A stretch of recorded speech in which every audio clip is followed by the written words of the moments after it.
The more things change, the more things stay the same.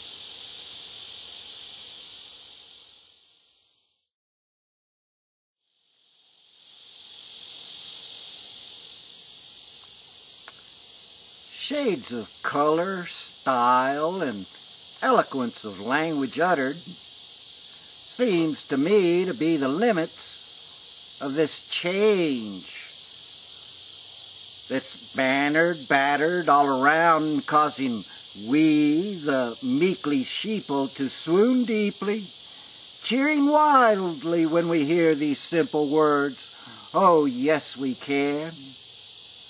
Can be fooled when once again the greedy, power-crazed controllers take charge and use the forceful military might of empire with labels new and fresh to crush our way to domination, impose our rule, and with unbounded pride of nation demand our well-deserved, delicious pound of flesh.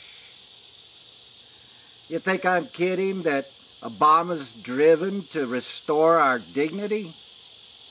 He's meeting now with those same tyrants, psychopathic privileged miscreants, all twisted up with draining profits from the very blood of Mother Earth. Praised and cheered on speeches lack true substance, even as the rhetoric reaches heights unreached in ages. But in his actions, there's a dearth of truth, of change, of action towards these changes he espouses when he speaks. He fully funds the war and occupation with borrowed money, and votes amnesty and spying on our nation, then mutters cover words like compromise. It is not compromise to rip the heart out from the Bill of Rights, and it is not negotiation to act as supplicant on bended knee and bless them with an amnesty for crimes committed on the whole of this, our nation.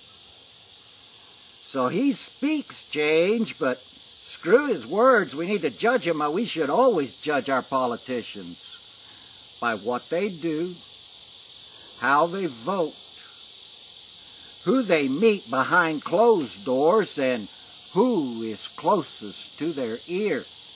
And by this know, the picture of Obama is a nice facade to hide his dedication to the status quo.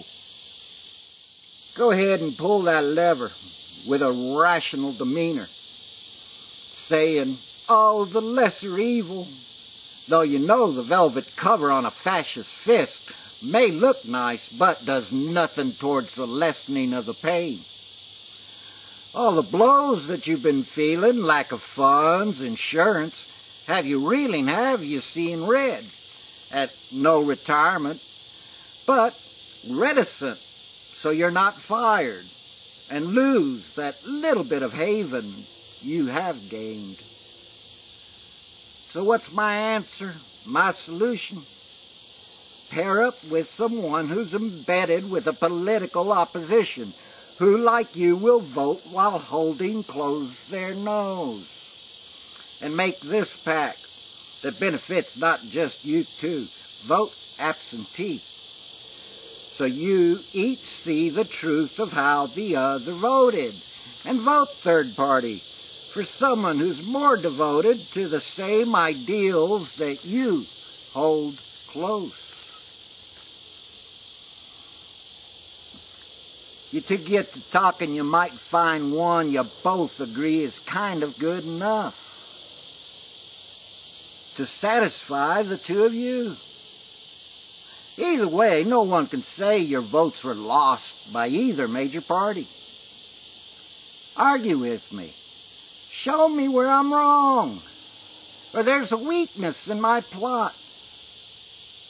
And then, when you agree there's not, then each of you go out and find another two. and let us form a nationwide conspiracy. Less than half of those who can no longer vote. They cannot stand to stand behind the lesser evil. But if you spread this simple plan, right now's the perfect time to break us free from corporate greed, dear people. And as you talk amongst yourselves, don't forget to smile.